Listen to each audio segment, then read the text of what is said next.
Okay students, let us start with today's session.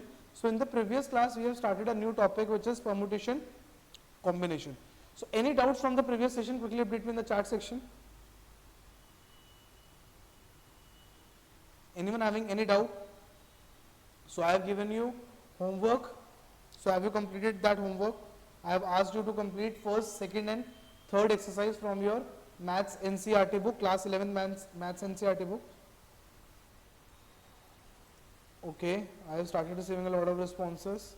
Sir, done with first and second but not third. Why not third, Anamika? Second में तो कुछ है ही नहीं बेटा.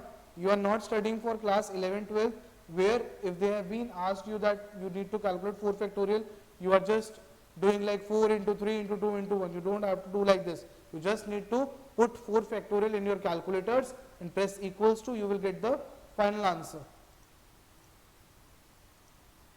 So quickly tell me why there are few students who haven't completed exercise 3. Okay, then automatically you are increasing your homework for the next class. Second exercise is only meant for class 11, 12 students preparing for their board examinations, but not for others because second exercise में सिर्फ factorial के questions थे. Let me just show you. Let me just open the book and show you. सिर्फ factorial questions थे और बहुत simple है आपके लिए सोचना. Let me just open the page number and show you the second exercise. जो आप बहुत स्मार्ट बन रहे हो आप लोग कि हमने सेकंड एक्सरसाइज कर ली है. सेकंड एक्सरसाइज तो कुछ थी नहीं बेटा. सो फर्स्ट में principle fundamental principle of counting थी जो ऑलरेडी हम बहुत ज़्यादा डिस्कस कर चुके हैं. थर्ड सेकंड एक्सरसाइज ये है 8 फैक्टोरियल. अब यहाँ पे आपको 8 इंटू 7 इंटू 6 इंटू 5 ये थोड़ी ना करना है. आपको डायरेक्टली कैलकुलेटर में 8 फैक्टोरियल एंटर करना है, आपके पास आंसर आ जाएगा. सिमिलरली ऑल अदर फॉर्मूले. Okay, at least there are few students who are saying sir yes we have done third exercise as well. So ठीक है, as few or you have not completed exercise third, let me just practice few questions from there, then I will start with the next topic which is combinations. So I hope from next class onwards सब बच्चे अपना homework complete करके आएंगे. Otherwise जो topic हमारा आज खत्म हो सकता था और मुझे उसके लिए एक और क्लास लेनी पड़ेगी आप लोगों के लिए परम्यूटेशन कॉम्बिनेशन कंप्लीट कराने के लिए. ठीक है, without wasting any further time, let us practice few questions before we start with the combinations topic. So quickly start attempting this question students. Example 14. Find the number of different 8 letter arrangements that can be made from the letter of the word daughter so that all vowels can occur together, all vowels do not occur together. Two parts of the question I am giving you roughly 4 minutes. 4 minutes to solve this.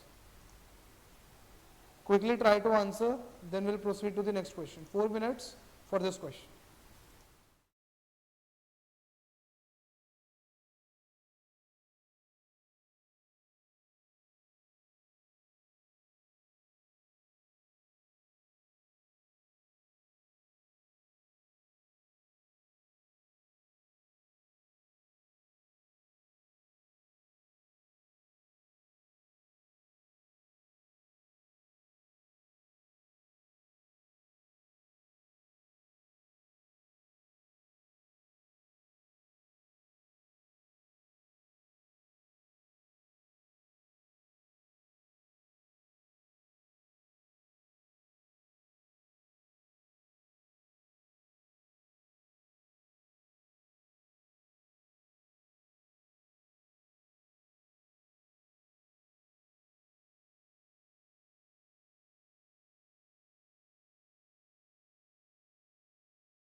started saving few responses. Last 60 seconds, students. Last 60 seconds, then I will start discussing both the parts of this question.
Okay students, time over. Let us start discussing the first question of today's class. Let me just open my white screen. So I hope सबको question समझ आ गया.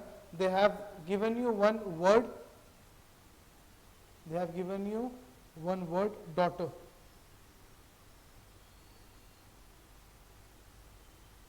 So there are two parts of the question. One part is saying all vowels should occur together. Second is saying all vowels do not occur together. तो all vowels do not occur together. पहले second part discuss कर लेते हैं. Second part कह रहा है all vowels do not occur together. तो सबसे पहले हमें क्या निकालना पड़ेगा कि टोटल इससे लेटर बन कितने सकते हैं, तो टोटल इससे वर्ड्स बन कितने सकते हैं. तो हम देख रहे हैं यहाँ पे 8 लेटर्स हैं और 8 के 8 डिफरेंट है. तो टोटल क्या हो जाएगा ये 8p8, ठीक है, विच इज 8 फैक्टोरियल. तो ये तो होगा टोटल कितने वर्ड्स बन सकते हैं. अब इसमें रिस्ट्रिक्शन लगाएंगे.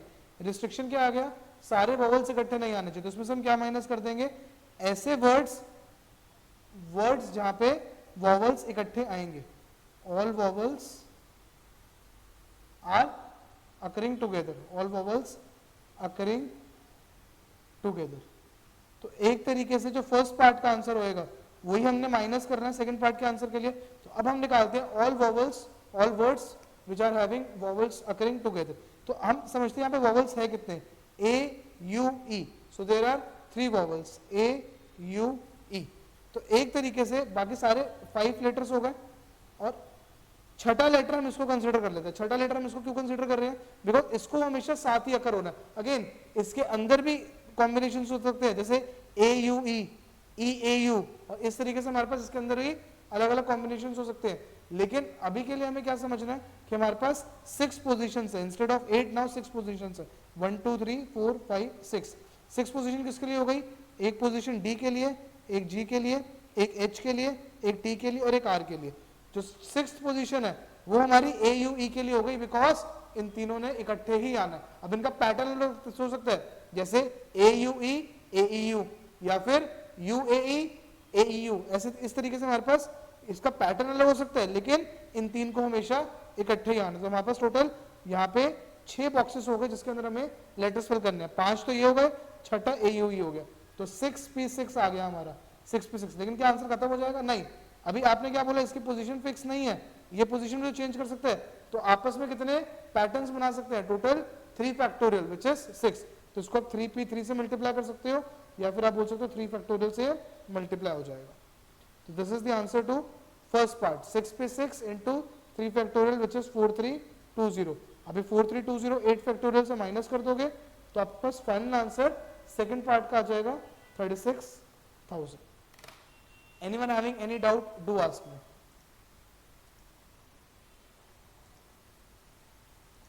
So I received a lot of right answers. First right answer I received from Abhimanyu, then Kamela. Perfect students, perfect. Students, is this question clear? Quickly confirm, then I will move to the 2 more questions before proceeding with the next topic, which is combinations.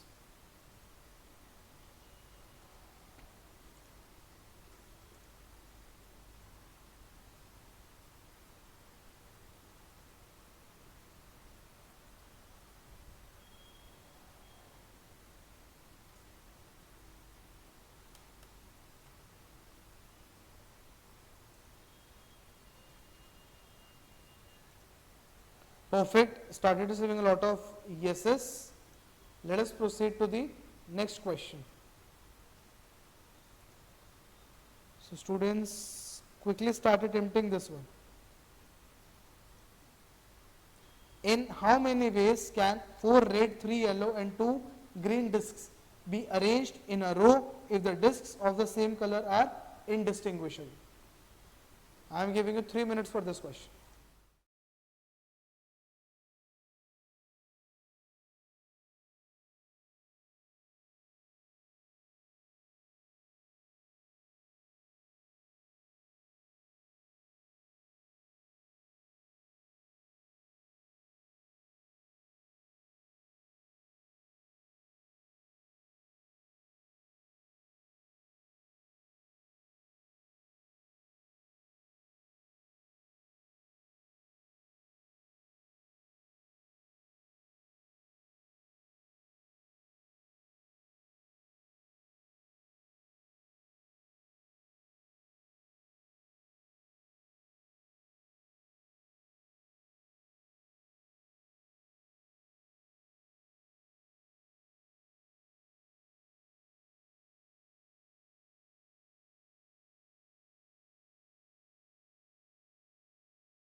So students, this was a very simple question. I have started receiving final answers from a lot of students this time. So this was a very simple question. So what question was saying, in how many ways can 4 red, 3 yellow and 2 discs can be arranged in a row if the discs of the same color are indistinguishable? तो सबसे पहले मैं total disc निकालो. Total disc कितनी हो गई? 9 हो गई. अब 9 फैक्टोरियल तो हमारा टोटल हो गया, ठीक है, 9p9. लेकिन इसमें से मुझे क्या हटाना पड़ेगा? क्या हटाना पड़ेगा? जो चीजें रिपीट हो रही होंगी, जो चीजें रिपीट हो रही होंगी. तो यहाँ पे 3 तरीके के आइटम है और तीनों ही रिपीट हो रही है. जो फर्स्ट आइटम है वो 4 बार रिपीट हो रही है, जो सेकंड आइटम है वो 3 बार रिपीट हो रही है और जो थर्ड आइटम है वो 2 बार रिपीट हो रही है. तो final answer is coming out to be 1260. pretty simple. Is this clear?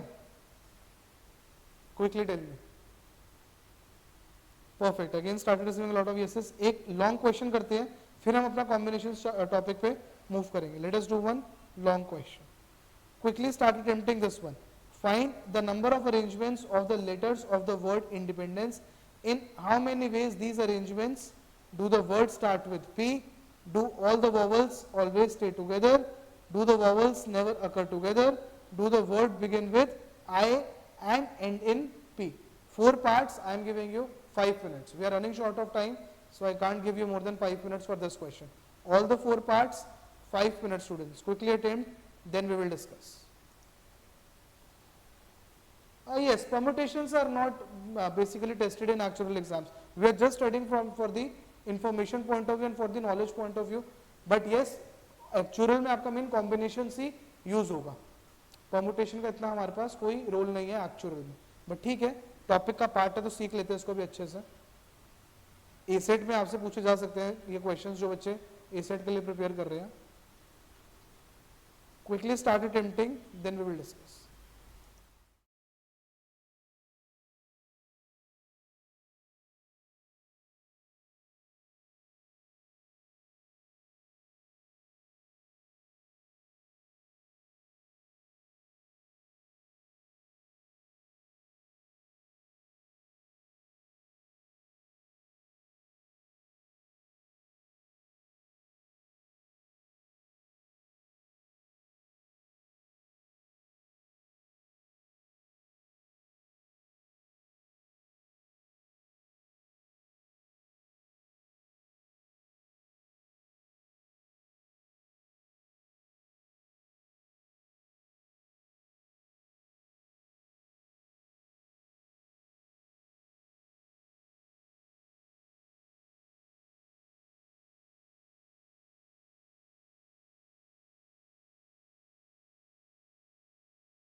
Okay students, let us discuss it part wise. I have started receiving a lot of right answers now. तो यहाँ पे हमें क्या बोला है फर्स्ट पार्ट में, do the words start with P. तो पहले हम क्या निकाल लेते हैं, टोटल अरेंजमेंट्स निकाल लेते हैं कि अगर हमें कोई भी ऐसा रिस्ट्रिक्शन ना होता तो हमारे पास टोटल अरेंजमेंट्स कितने होते. वैसे इसकी रिक्वायरमेंट है नहीं, बट फिर भी अगर हमें क्वेश्चन में मान लो मैं एक और पार्ट ऐड कर दूं, what will be the total number of arrangements if there are no restrictions. तो टोटल इंडिपेंडेंस में INDEPENDENCE, तो 1 2 3 4 5 6 7 8 9 10 11 12. तो टोटल हमारे पास बेटा 12 लेटर्स हैं, 12 लेटर्स हैं. अब इसके अंदर देखो कितने कितने लेटर्स रिपीट हो रहे हैं. तो N रिपीट हो रहा है 3 बार, E रिपीट हो रहा है हमारा 4 बार और D रिपीट हो रहा है 2 बार. तो उसको हम डिवाइड कर देंगे 3 factorial, 4 factorial and 2 factorial. It is coming out to be 1 6 6 3 2 0 0. So 1 6 6 3 2 0 0. तो ये होगा टोटल नंबर ऑफ अरेंजमेंट्स. लेकिन अब हमें क्या बोला है फर्स्ट पार्ट में कि फर्स्ट पोजीशन पे अगर हम P फिक्स कर दें तो कितना बचेगा. तो मेरी फर्स्ट पोजीशन फिक्स हो गई, लेकिन अगले 11 में कुछ भी हो सकता है. अगले 11 में 1 2 3 4 5 6 7 8 9 10 11. Is it clear. तो यहाँ पे जो मैंने 12 फैक्टोरियल लिया था उसके अलावा मेरे पास क्या आ जाएगा 11 फैक्टोरियल, बिकॉज अब एक पोजीशन फिक्स कर दिया, रिमेनिंग 11 पोजीशंस बची, बट उन रिमेनिंग 11 में सेम दिक्कत आएगी कि N 3 बार रिपीट हो रहा होगा, D 2 बार रिपीट हो रहा होगा और E हमारा 4 बार रिपीट हो रहा होगा. तो final answer is coming out to be 138600. Second हमारा क्या था, सेकंड थोड़ा सा ट्रिकी था इस क्वेश्चन का. सेकंड हमसे पूछा है कि वॉवल्स रिपीट नाउ. सेकंड हमसे पूछा है कि वॉवल्स रिपीट, सॉरी सेकंड में पूछा है ऐसे वर्ड्स जिनके अंदर वॉवल्स अकर हो together. Vowels should always occur together. तो अगर हम इस पूरे वर्ड में देखें कितने वॉवल्स है, वॉवल्स तो सिर्फ 2 ही है, आई और ई, लेकिन ई 4 बार आ रहा है, ई ई ई ई आई. तो ये हमारे वॉवल्स है. तो पिछले क्वेश्चन की तरह सोचो, इसके अंदर टोटल हमारे 12 की जगह अब हमारे पास कितनी चीजें हो जाएगी, 5 हटा दो, 7 लेटर्स तो हो गए और 8वां हम इसको मान लेंगे. तो 7 स्पेसेस 1 2 3 4 5 6 7 और 8th हम इसको पुट करेंगे क्योंकि सारे वॉवल्स को इकट्ठे आना है. तो टोटल मेरे पास कितने हो गए 8 पोजीशंस हो गई. तो 8 फैक्टोरियल अगेन एक बार अगर मैं वॉवल्स को सेट असाइड कर दूं, बाकी 8 में से कौन सी चीजें रिपीट हो रही है, तो N अगेन हमारा 3 बार रिपीट होएगा और D हमारा 2 बार रिपीट होएगा. तो क्या खत्म हो गया, अभी नहीं खत्म होगा, क्योंकि अभी हमें इसको भी तो वापस से अरेंज करना है. हो सकता है I 4 टाइम्स E हो सकता है E फिर I और फिर 3 टाइम्स E. इस तरीके से बहुत सारे हमारे कॉम्बिनेशंस बन सकते हैं. तो इसको मुझे किससे मल्टीप्लाई करना पड़ेगा, टोटली कितने लेटर्स हैं 5 लेटर्स, इसमें से रिपीट कितनी बार हो रहा है 4 बार E रिपीट हो रहा है. तो this will be the final answers of total number of words where vowels will always occur together. ये समझ आ रहा है सबको. कैलकुलेशंस में इतना फोकस मत करो, बिकॉज अभी हम 11th 12th में नहीं है, अब हम एक्चुअल के लिए पढ़ाई कर रहे हैं. मतलब 11th 12th में हो भी, we are preparing for actual in these classes. तो वो आपका काम कैलकुलेटर कर देगा. Final answer is 16800. आपकी मेहनत सिर्फ यहां तक सोचने की है. नेक्स्ट बहुत इजी था. नेक्स्ट हमें बोला है vowels should not occur together. तो टोटल नंबर ऑफ अरेंजमेंट्स जो हमने फर्स्ट पार्ट से पहले निकाले थे माइनस दिस नंबर, तो वो कितना नंबर आया था, क्विकली टेल मी. हमने क्या निकाला था 1 6 6 3 2 0 0 ऐसे कुछ निकाला था. तो उसको लिख लो 1 6 6 3 2 0 0 माइनस ये वाला number 16800. Final answer is coming out to be 1646400. Last part में क्या पूछा था हमसे, do the words begin with I and end in P. तो ये फर्स्ट पार्ट की तरह हो गया, फोर्थ पार्ट फर्स्ट पार्ट की तरह हो गया. यहाँ पे क्या बोल रहे हैं, आई पे स्टार्ट हो रहा है 1 2 3 4 5 6 7 8 9 10 और पी पे खत्म हो रहा है. तो हमारे पास फ्रीडम कितने लेटर्स की है, 10 की है. तो इट विल बी 10 फैक्टोरियल. लेकिन अगेन इसमें 3 बार एन रिपीट हो रहा है, 2 बार डी रिपीट हो रहा है और 4 बार ई रिपीट हो रहा है. तो final answer is 12600. Quickly go through each and every part. If you are having any doubts, do ask me. Otherwise, I am starting with my next topic, which is combination. Very very important. तो वही important है actual point of view से. Permutation इतना हम नहीं use करेंगे actual में. तो लास्ट क्लास में मैंने परम्यूटेशन में थोड़े इजी क्वेश्चंस कराए थे. आज की क्लास में मैंने थोड़े से ट्रिकी क्वेश्चंस कर लिए. अब जो थर्ड एक्सरसाइज नहीं करके आया था, अब आपसे थर्ड एक्सरसाइज इजीली हो जानी चाहिए. फिर भी अगर थर्ड एक्सरसाइज में कोई भी डाउट हुआ, you can ask me in the next class. Next class में हम अपना ये वाला चैप्टर वाइंड अप करेंगे। तो अभी रिमेनिंग क्लास में हम कॉम्बिनेशंस टॉपिक सीखते हैं, but before that if you are having any doubt in this question students, quickly ask me, otherwise quickly confirm me in the chat section if you all are done with this question thoroughly. Quickly update me students, I'm waiting for your responses in the chat section.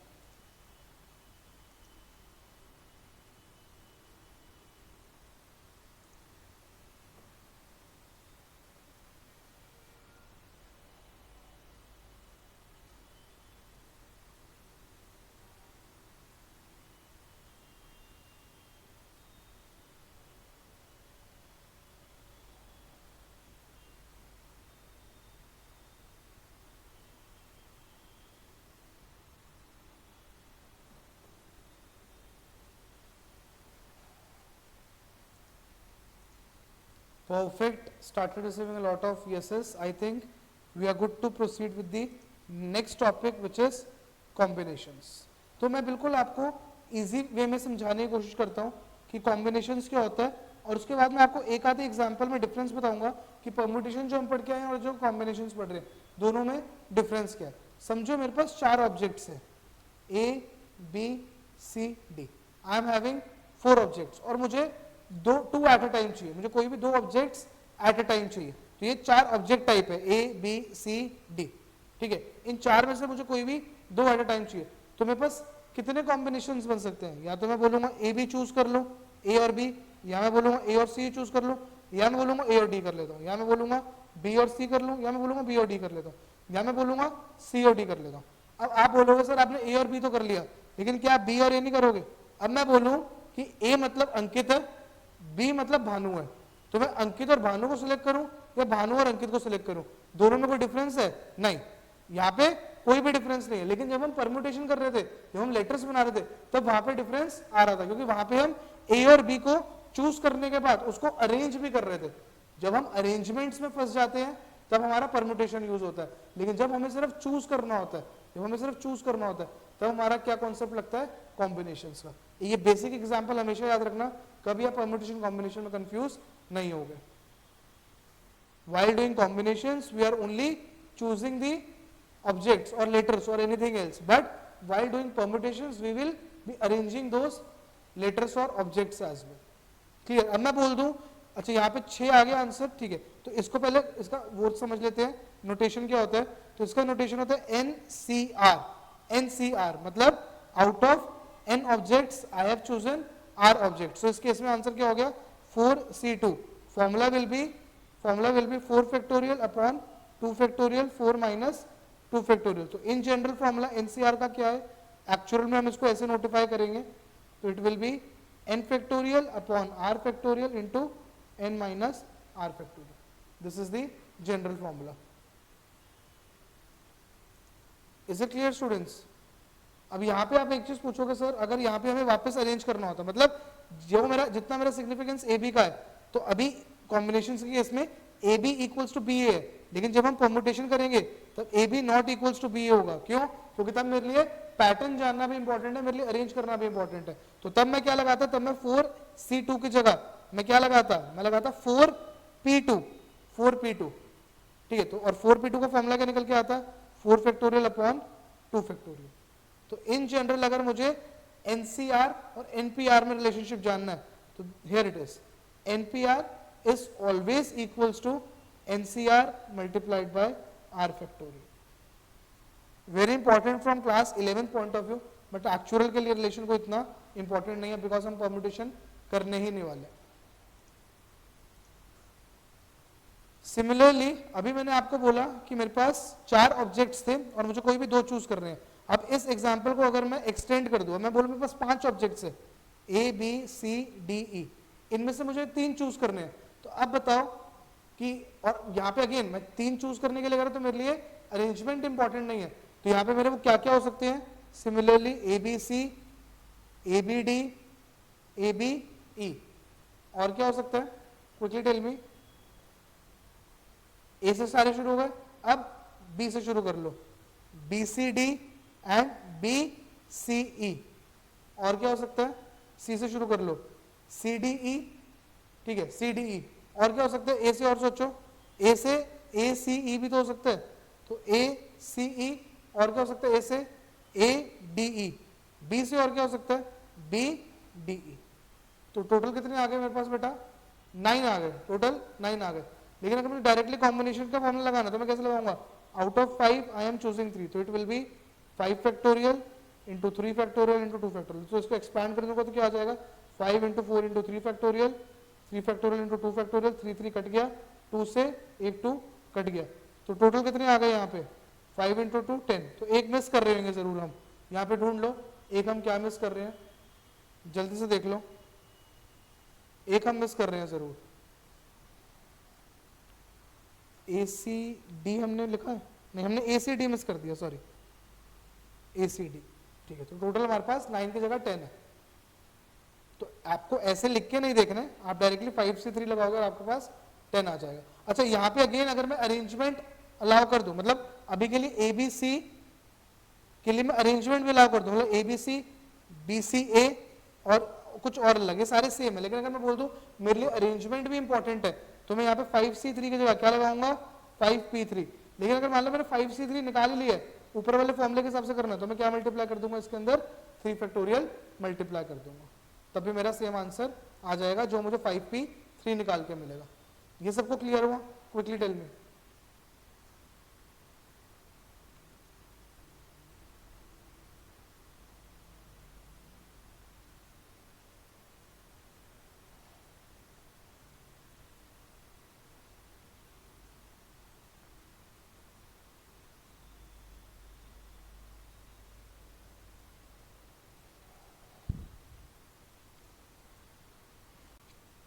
Quickly tell me students, is this clear till here? Then I will just make you write the definition of combinations.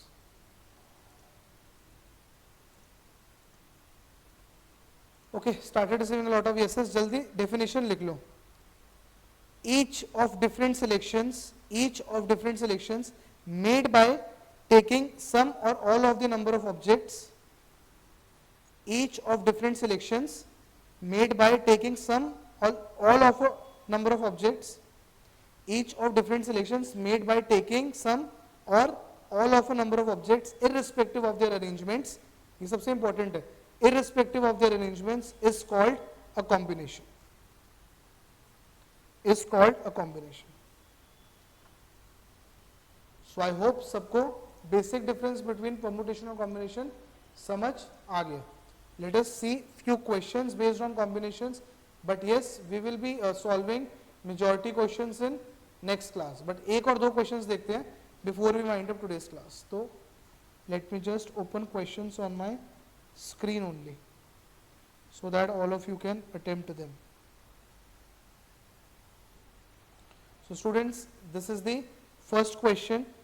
A committee of 3 persons is to be constituted from a group of 2 men and 3 women. In how many ways can this be done? How many of these committees would consist of 1 man and 2 women? I am giving you 2 minutes to think over it. ठीक है, because first question है तो मैं आपको solve करवाऊंगा, लेकिन 2 minute सोच के देखो कि आपके हिसाब से कैसे ये फ्रेम होना चाहिए इसका answer.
Okay students, 2 minutes are over. So I have received few responses, but this is the first question of combinations. Let us solve it from the very scratch.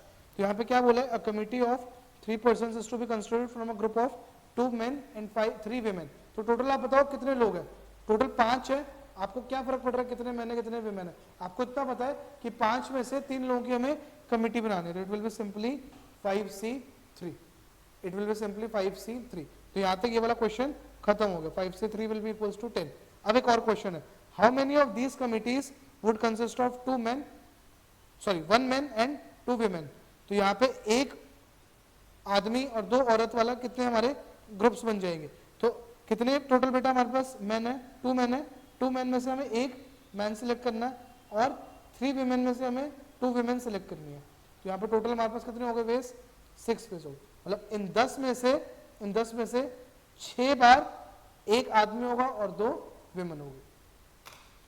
Is it clear? Is it clear how I have done this? Perfect. Let us do one last question, then we will wind up. This will be a long question, so we will be investing somewhere around 5 to 7 minutes on this question. What is the number of ways of choosing 4 cards from a pack of 52 playing cards? In how many of these 4 cards are of the same suit? 4 cards belong to 4 different suits, are face cards, 2 are red cards and 2 are black cards. Cards are of same color. So I am assuming कि सबको cards का पूरा pattern पता है. So we are having total 52 cards. 52 में से 26 red cards होते हैं, 26 ब्लैक कार्ड्स होते हैं. रेड में हमारे पास 2 शेप्स होती हैं, ब्लैक में हमारे पास 2 शेप्स होती है. तो हर एक शेप के हमारे पास कितने कार्ड्स हो गए? 13 ईच. और कार्ड का नंबर कहां से शुरू होता है? 2, 3, 4 एंड सो ऑन टिल 10. ठीक है, ये हो गए नॉन फेस कार्ड्स 10 तक. उसके बाद आता है हमारा जैक, क्वीन, किंग और ace. These are are face cards. तो चारों शेप्स में एक शेप होती है हमारी डायमंड, एक शेप होती है हमारी क्लब, एक शेप होती है हमारी स्पेड और चौथी शेप क्या होती है हमारी हार्ट. ठीक है, इज इट क्लियर? तो अगर हिंदी में मैं बोलूं तो हम क्या बोलते हैं?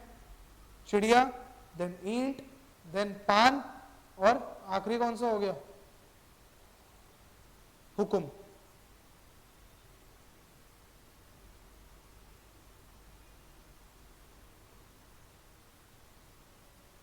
सो आई होप कार्ड्स या फिर तांश सबने खेली होगी. तो quickly try to answer these 5 parts using your combinations topic, then we will discuss in next 5 minutes. Quickly attempt students.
Okay students, let's start solving each and every part. We are running short of time. I am scheduled with another class.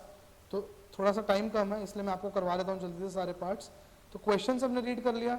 अगर जिनके पास NCERT नहीं है please click कर लो question को, because I am going to my white screen. जिनके पास एनसीईआरटी है दे कैन जस्ट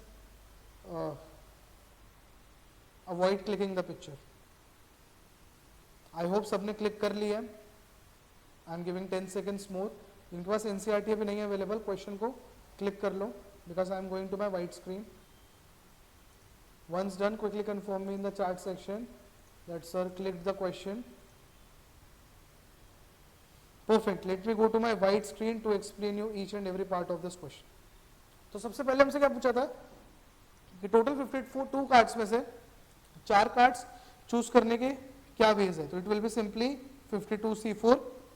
अब मैं बार बार आपको इसको एक्सपैंड करके नहीं दिखा रहा. अगर आप क्लास 11th प्रिपेयर करो तो बिल्कुल आपको एक्सपैंड करके कैलकुलेट करना आना चाहिए, बट एक्चुअल के लिए सिर्फ इतना इंपॉर्टेंट और आप कैलकुलेटर में डाल दोगे it will give you final answer 270725. So you need to use your calculators for actual. अब फर्स्ट पार्ट में क्या बोला था हमें, 4 cards are of the same suit. I have already told you कि हमारे पास टोटल 4 सूट्स होते हैं और हर एक के अंदर 13 कार्ड्स होते हैं. तो चारों कार्ड्स सेम सूट के होने चाहिए, लेकिन चारों कार्ड सेम सूट के होने चाहिए. वहां पर कलर ही 4 है, मतलब वहां पर सूट ही 4 है. तो फिर हो सकता है चारों कार्ड्स पहले सूट के हो, या फिर चारों कार्ड्स दूसरे सूट के, या फिर चारों कार्ड्स तीसरे, या फिर चारों कार्ड चौथे सूट के. समझ आया? तो इट विल बी 2860 वेज. ये समझ आया? हो सकता है चारों कार्ड्स फर्स्ट सूट के हो, देन सेकंड के, देन थर्ड के, एंड देन फोर्थ के. किसी के भी हो सकता है, बट हमें ये बोला चारों सेम होने चाहिए. सेकंड क्या बोला है, 4 cards belong to 4 different suits. अब हमें बोला चारों कार्ड्स डिफरेंट सूट्स के होने चाहिए. अब यहाँ पे ऐड नहीं होएगा. यहाँ पे आपको कैसे समझना है, 1 2 3 4 पोजीशंस है. पहला कार्ड आपने सिलेक्ट करा, सपोज करो पहले सूट का है. दूसरा कार्ड आपने सिलेक्ट करा, वो भी दूसरे सूट का है. तीसरा कार्ड वो तीसरे का, और चौथा कार्ड चौथे का. क्योंकि यहाँ पे भी कंटिन्यूएशन में चल रहा है, इसलिए क्या हुआ, multiply. Final answer will be 13 raised to power 4. वो आप करके देख लेना.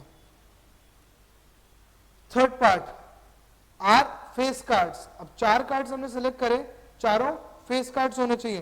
तो टोटल फेस कार्ड्स है कितने, हर एक सूट के 4 फेस कार्ड्स है. हर एक सूट के 4 फेस कार्ड्स है. टोटल कितने हो गए, सॉरी हर एक सूट के हमारे पास 3 फेस कार्ड्स है. टोटल कितने हो गए,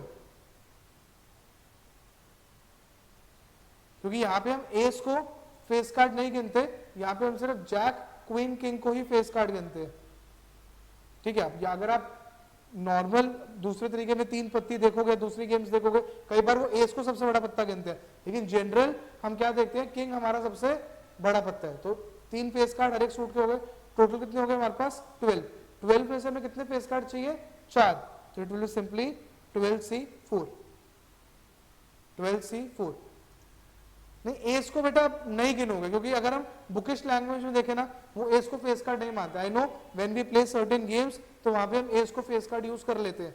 ठीक है, उस हिसाब से हमारे पास 16 फेस कार्ड्स होने चाहिए.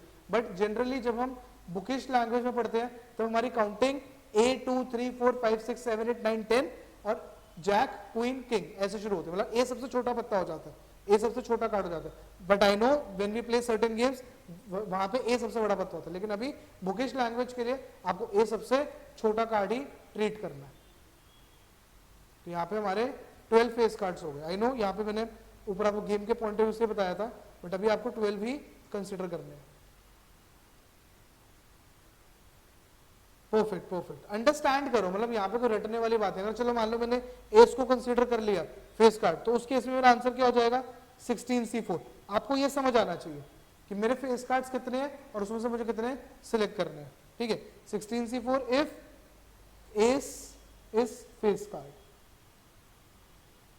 बट बुकिश लैंग्वेज याद रखते हैं, गेम्स को भूल जाते हैं, तो एस को हम फेस कार्ड नहीं कंसीडर कर रहे. ठीक है, अभी के लिए ऐसे समझ लो.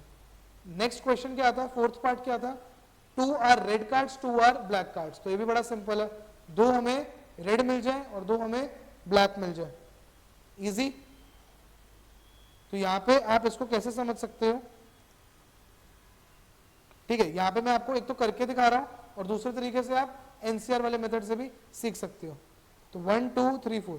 नाउ सपोज करो पहला रेड हो गया, तो पहले रेड आने के कितने चांसेस है, 26 में से कोई भी आप एक सिलेक्ट कर सकते हो।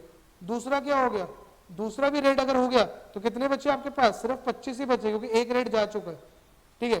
अब यहाँ पे पहला अगर ब्लैक है तो टोटल 26 है, और फिर पहला दूसरा भी अगर ब्लैक है तो 25। तो इस तरीके से आपको सोचना है। तो इन शॉर्ट अगर ऐसे सोचने की बजाय हम क्या कर लेंगे, अगेन यहाँ पे फिर इसके कॉम्बिनेशन भी करने पड़ेंगे, बड़ी सारी चीजें मैंने अगर समझाने के लिए बोला। You can say 26 black cards है उसमें से 2 चाहिए, और 26 रेड कार्ड्स है उसमें से 2 चाहिए, तो इट विल बी 26c2 का square. Last but not the least, cards are of the same colour, चारों कार्ड्स सेम कलर के होने चाहिए। I have told you there are 2 colours, red and black. 26 cards red के, 26 card black के, तो 26 में से चारों कलर, चारों कार्ड्स रेड के हो जाए, या फिर और आ गए यहाँ पे एंड था कि 2 ब्लैक के चाहिए एंड 2 रेड के चाहिए, यहाँ पे और है, और या तो चारों कार्ड्स रेड के हो जाए और चारों कार्ड्स ब्लैक के हो जाए, तो ये डिफरेंस है। तो कैलकुलेट कर लेना कैलकुलेटर में डाल के, किसी भी पार्ट में किसी को कोई भी डाउट आ रहा है तो पूछ सकते हो। I am here for next 1 or 2 more minutes. If you are having any doubt in any of the question or in the combinations concept, do let me know. Then only I will wind up today's session.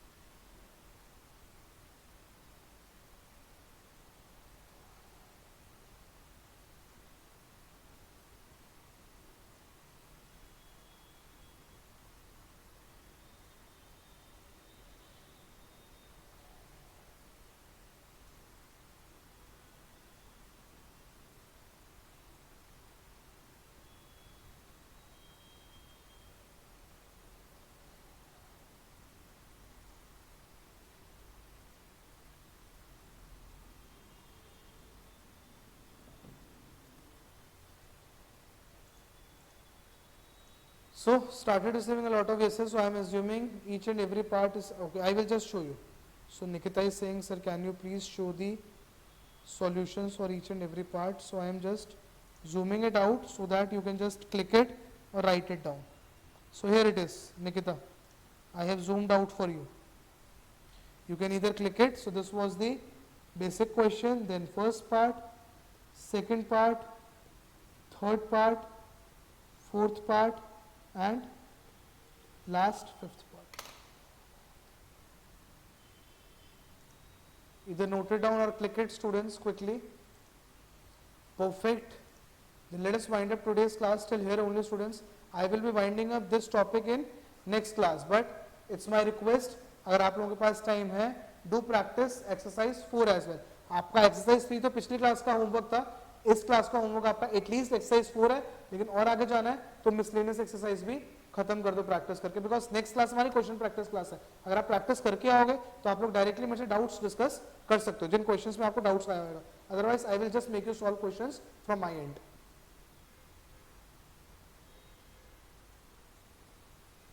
Okay students, so that's it from my side. Thank you.